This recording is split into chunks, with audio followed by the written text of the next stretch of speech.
You will not believe who I've got here with me, ready to share with you some amazing insider information that I know you've never heard anywhere else. This amazing lady, when she was 30 years old, she walked through prison gates for a 4-year sentence. And after those 4 years, she stayed there for another 25. Want to know what she did to get that kind of a sentence? Keep listening. Welcome to the Doctor's Mentor Show. If you believe that medicine is an industry and not a profession, if you enjoy submitting complex reimbursement claims, or you would do another residency just for fun, be advised, you're about to be offended. You should probably leave now. All this talk about mentoring doctors is ridiculous. I thought doctors learned to do everything better than everyone else the first year of medical school. At least that's the way they act. If you love assisting patients with vitality breakthroughs, if the right to practice medicine without interference is important, and you want expert tips for practice freedom and profits to support your epic life, welcome aboard and prepare to be blown away. The Doctor's Mentor Show starts now. Here's your host, Dr. Lori Barr.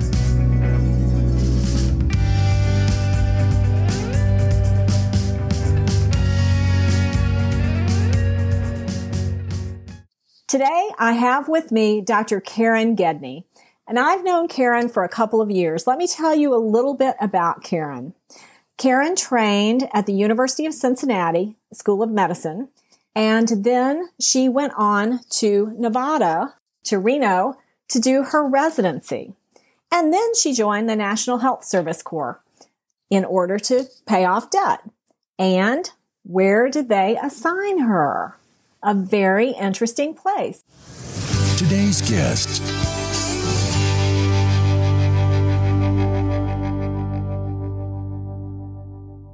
So here is Karen Gedney. Karen, where did they assign you?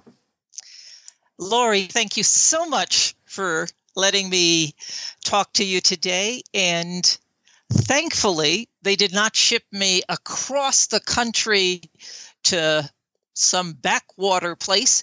They said to me, hey, Karen, you're in Nevada, and our prison system is under Supreme Court ruling.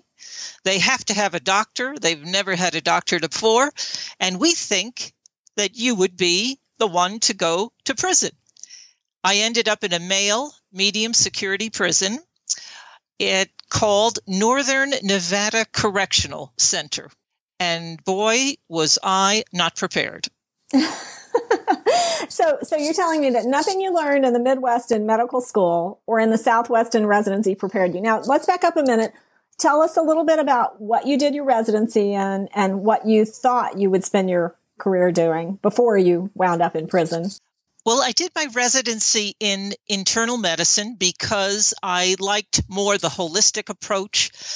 I'd love to try to figure out what caused the symptoms, not just slicing and dicing or throwing pills at people. Now, I had actually won the National Health Scholarship Award, which meant that I knew I was going to be sent 4 years someplace for that scholarship payback. In my mind, I thought, okay, I'm going to be sent to maybe an inner city, maybe a rural area. I want to go where people really need my help.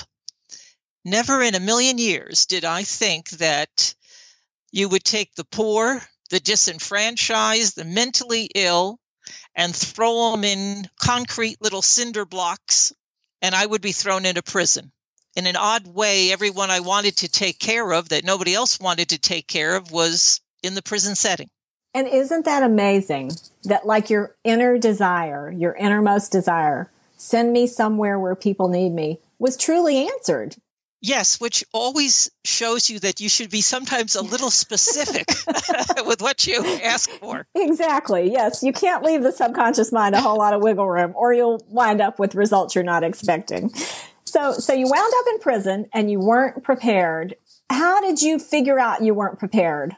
Well, I knew I wasn't prepared when I walked in and I first heard those horrible clanging gates. The second thing is that I only later realized that I was not really wanted in the prison by the power structure. And I would call that the good old boy club that ran the prison without any interference.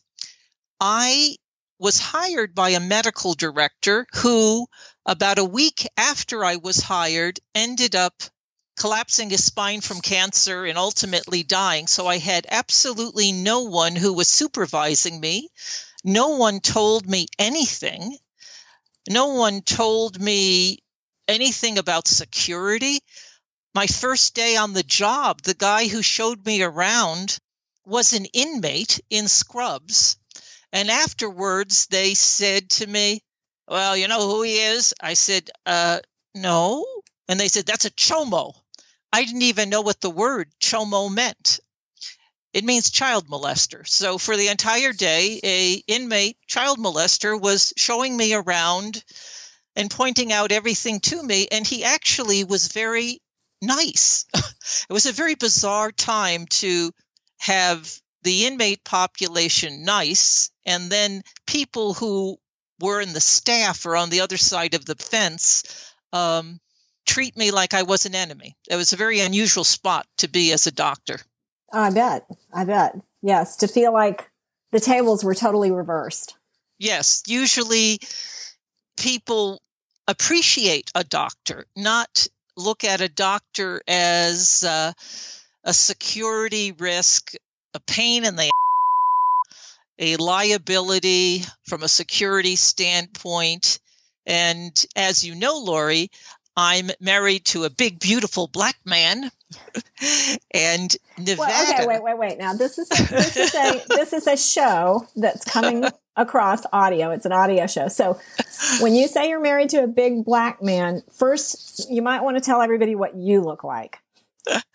Well, I'm a tall, athletic blonde. And at 30, I was quite cute.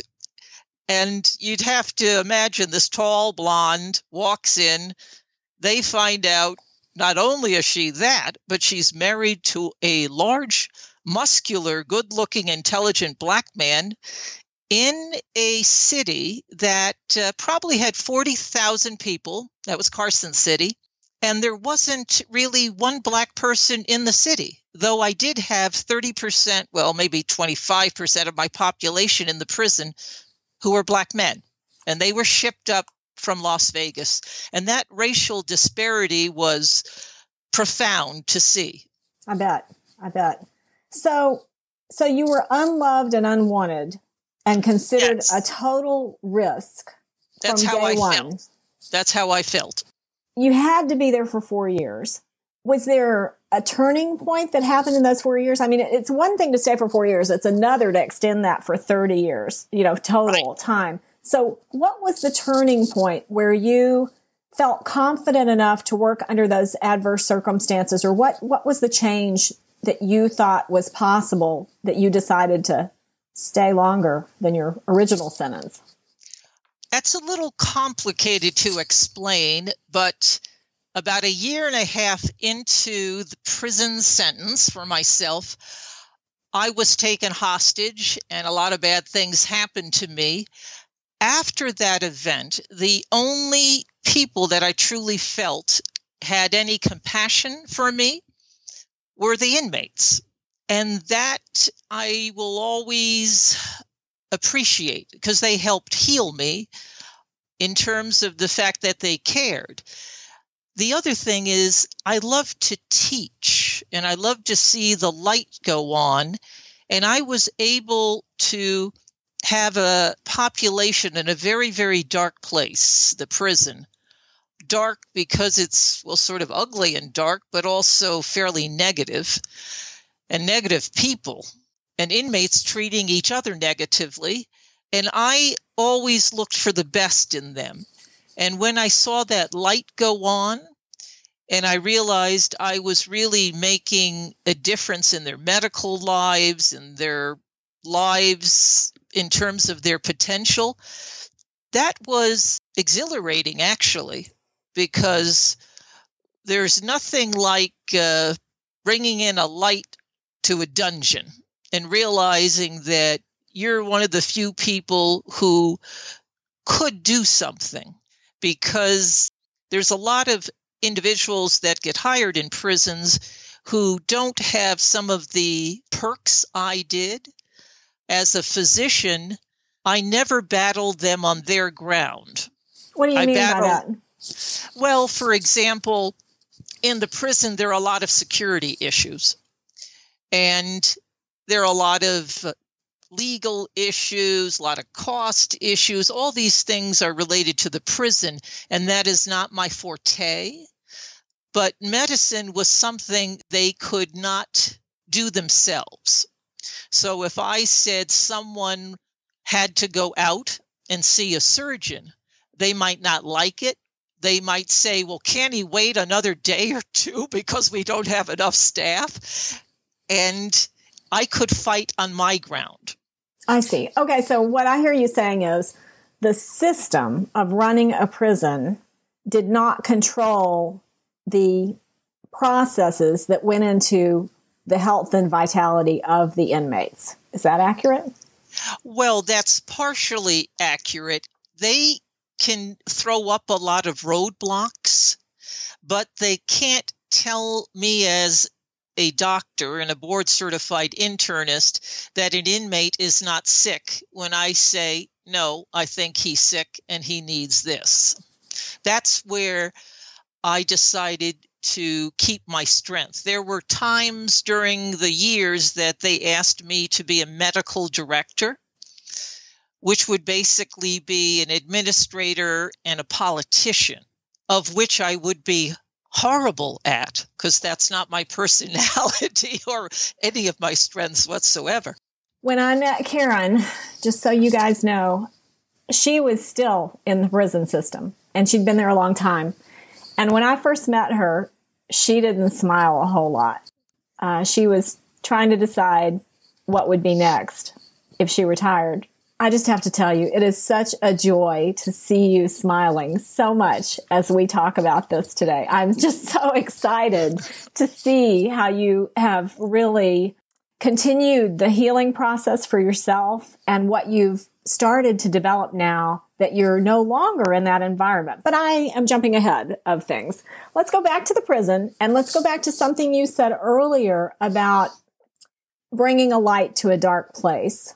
A lot of times when people try to help those who are totally neglected, be it humans or animals, it's easy to get disappointed and get your heart broken.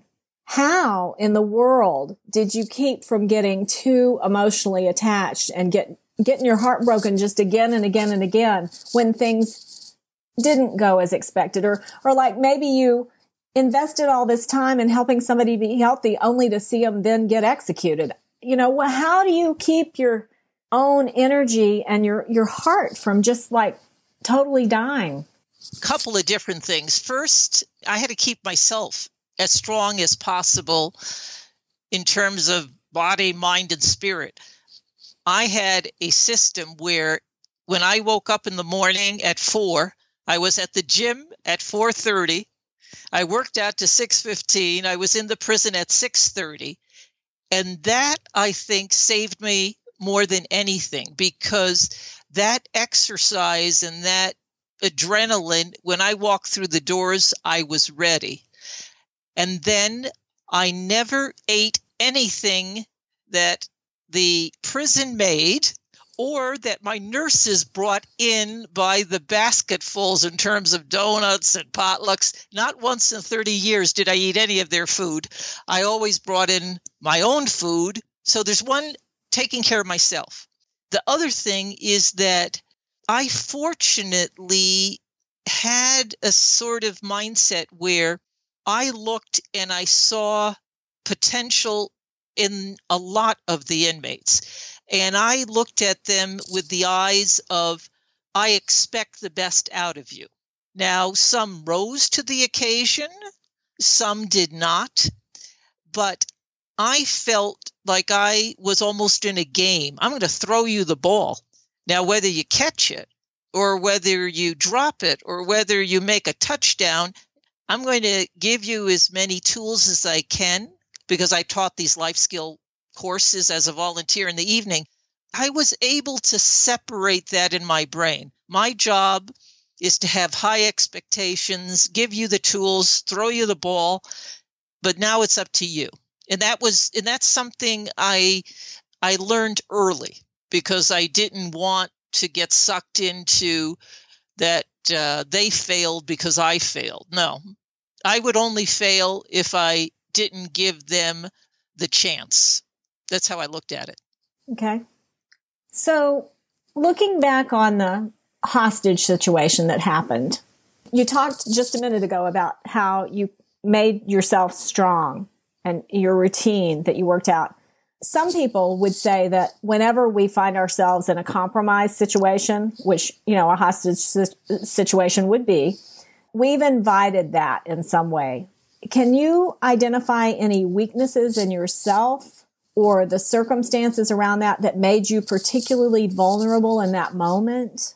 Absolutely. The guy who took me hostage was someone who I was taking care of medically, but also I was taking care of his psychological problems, because in the early days of the prison, we really didn't have much of mental health at all.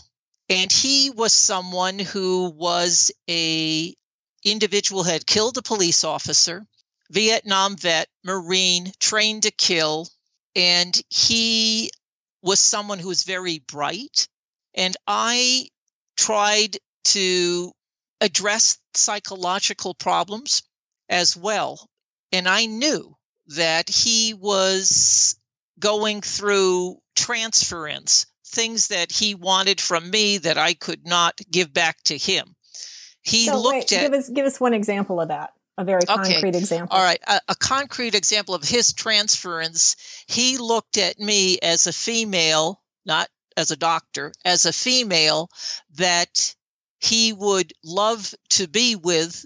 And he knew that he would be in prison forever and that would never happen. So he fantasized about that I would be the one that would fulfill him. That sort of thing. So you're talking about a carnal encounter, an intimate encounter. Okay, got it. Right. And he was bright enough to flip everything around. He wrote as an example, he wrote an essay, and this essay was written way before I even came on board to a psychologist or someone who was trying to do something called Intercourse with My Doctor. Oh, my goodness. But of course, using the word intercourse as in terms of conversation. But that's the type of guy he was. I knew he was dangerous. I was naive in thinking that because he was bright and intellectually understood transference and countertransference, that it wasn't going anywhere. I made the mistake that he was thinking with his head. Right. And of course, not the other one, and also not the emotional things that went with it. But he also wanted to die. By that time, he had done 14 years in prison. In fact, he took me hostage Friday the 13th because on the 14th would have been the anniversary that he killed the police officer. He devised it so it was the 14th time he saw me. There are 14 letters in my full name. His IQ was supposedly over 170. Everything was set up and I was naive. And so when you say what could have brought that on, it was that you have a naive person who thinks that they can help someone. And I was afraid to let custody know because I did not trust them, which was also the way I had been handled up until that time. Custody had a tendency to overreact to anything where they could, let's say, use their power. So if I had said, this guy, I'm worried about him, maybe he wants to jump on my bones or something, they would have done all sorts of bad things. And I was mistaken thinking I could handle it. And then I suffered the consequences from my mistake, but never to do again. Well, that's enlightening because, we all, in any circumstance, could be the naive person not knowing who's right next to us, who has a mind that works so amazingly that they could devise a plan like that inside or outside of bars. So I think it's important, when people have been through an experience like that, a compromised experience, that if they're willing to share what they learned from it about their own weaknesses and then the strengths that evolved, that's very, very, very helpful. Now, I know that you haven't just stopped there in growing from that experience, but you actually have written a book. It's called 30 Years Behind Bars, Trials of a Prison Doctor. And I imagine that each of those 30 years, you had a key lesson that came out that really was a transformation for you or for an inmate, or I'm sure it's a transformation for everybody who reads your book. I know that's true because I know who you are and I know the stories that you tell. Tell us a little bit about what prompted you to save material chronologically over 30 years so that you then could easily go to a file cabinet and create this book in a very short period of time. Well, it first started where people would say, "Oh, what is it like there?" And then I would tell them a little story and they would say, "Oh God, Karen, you got to write a book. You have to write a book." And very early on, I started to save certain things. For example, it might be a newspaper clipping. It might be a poem an inmate wrote. Since I taught a lot of these classes as a volunteer, sometimes a homework assignment was so incredible, I would save that. And I'll share that. Imagine in January of 1989, when I was just looking through the material, I found this typed 2-page note where it said, "Okay, it's the beginning of the year. I'm going to be better at writing some things down. And I'm worried that this prison director who sort of likes me is leaving and he's protecting me a little. I don't know what's going to happen next." And 10 months later, the hostage situation occurs. And I truly feel that the people in power at that time allowed it to happen for me to maybe get my comeuppance, or they wanted me killed off, or who knows what. But to see something I wrote that, let's say, foresaw what was coming down the line was a little creepy.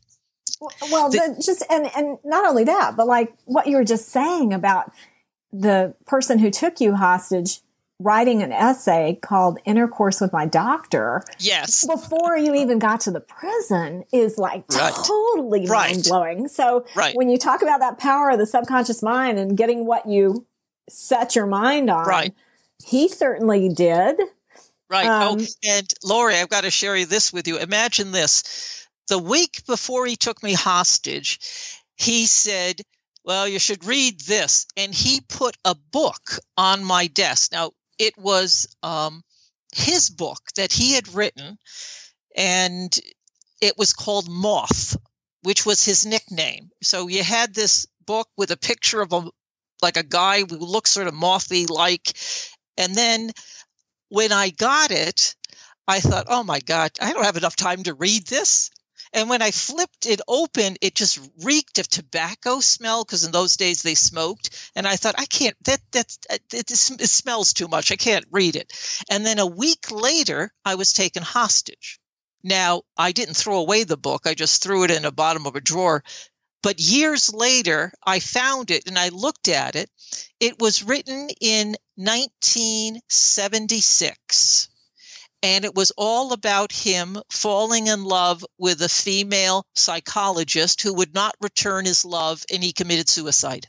Oh, my goodness. Oh, yes. Oh, yes. Oh, that gives me chill bumps. I know. Just think of the chill bumps I got when I read it. I'm sure. Oh, my but goodness. It was written back in the 70s. Back in the 70s, he wrote that.